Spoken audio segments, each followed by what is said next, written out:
Can we call can we call attention to the placebo effect? Every time a beleaguered game such as Jedi Survivor gets a patch, droves of people take to social media to proclaim it's fixed the myriad problems. Guess what? It hasn't! Exclamation point. It seems the average game that launches with poor performance still has poor performance, but over time, many people just assume it's gotten better and will often convince themselves of that and argue with strangers on the internet about it. This happens despite any available evidence. Just try convincing people Elden Ring still stutters. You can't! Yeah. Exclamation point. How can we better communicate the effects of confirmation bias and a warm shader cache? Well, presumably by doing lots of videos, Alex. Yeah, probably there should be. I should maybe make a.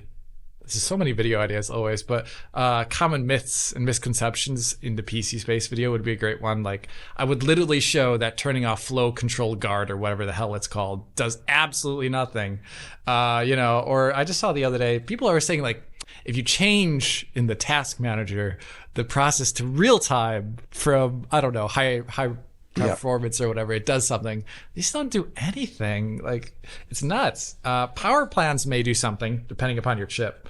That's one thing that actually is probably recommended to change. Don't go like battery saver. Another thing is I actually do recommend going into your NVIDIA driver and turning from optimize power to high performance, because technically, if you have a game that has very low GPU utilization, it'll start downclocking the chip in a way that may not always compensate perfectly well for when those higher, more intense moments, like when an explosion occurs right in front of the screen.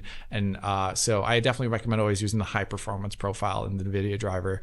But other than that, everything else is just placebo, and especially after patches. We saw most recently Jedi Survivor. Great example here, Fish, where I go into PC performance threads and or Reddit to read about people playing the patch, and people are like, I went around that Koba village again, and it felt much better after this patch, and I just loaded up, and it's like literally almost the exact same. So I don't know. I think a video about misconceptions and biases in like subjective experience there is a really big thing. Yeah. Definitely a good video. Anything to add to this one, John? Yeah, you see it all the time. It's I remember even things like when Bloodborne launched and it had those issues. Every single patch, like, I think they fixed it. They fixed the stuttering, or they fixed the loading, or they fixed the bad frame pacing and all that stuff. They did fix the loading. They kind of they did, improved but it. Not right away. But there's definitely that sense of like the initial reaction as you kind of. You see this all over the place. So like, oh yeah, they fixed the thing that I was upset about.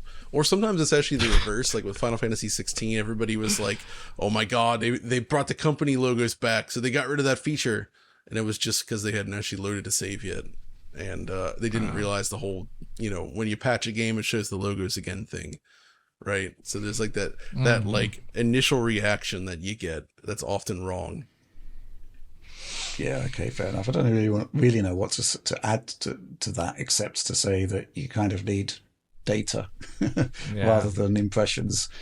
I mean, it's very rare that you actually see a game-changing difference to a game via a patch, right? I mean, the amount of engineering effort required, unless there was some sort of gotcha that was introduced at a late stage in development, it's actually very rare that you'll actually see a game-changing improvement. It takes time to do all of this stuff. And, as in the case of The Last of Us Part 1, iterative attempts to get it right, to improve matters.